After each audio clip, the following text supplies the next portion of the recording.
وآتينا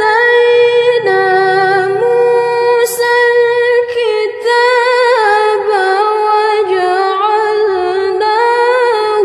هدى لبني إسرائيل.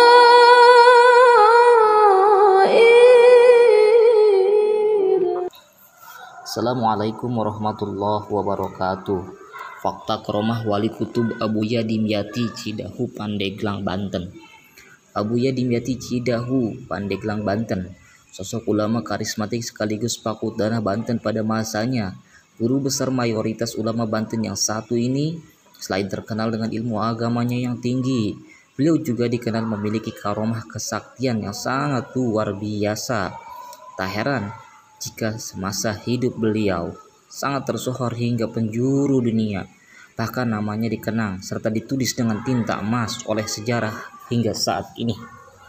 Beliau adalah sosok ulama yang cukup sempurna dalam menjalani perintah agama.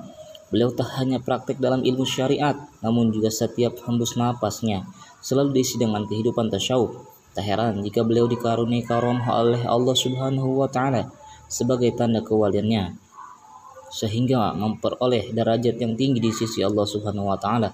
Bahkan para ulama mengatakan bahwa Abuya Dimyati adalah sosok wali kutub atau pemimpin para wali pada masanya. Berikut beberapa karomah waliullah Abuya Dimyati Cidahu Pandeglang Banten.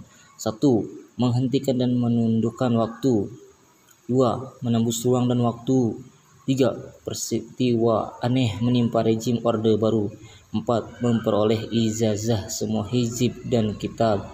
Demikian sederet karomah Abuya Dimyati Cidahu Pandeglang Banten, sosok ulama yang begitu juhud dalam menjalani kehidupan.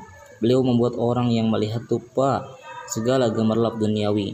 Mari bersama-sama kita bacakan surat Al-Fatihah yang dikhususkan kepada Abuya Muhammad Dimyati bin Abuya Muhammad Amin. Kita semua diakui sebagai murid beliau hingga kelak oleh Allah Subhanahu wa Ta'ala dan dikumpulkan ketika bersama beliau di surganya. Amin, amin ya rabbal alamin.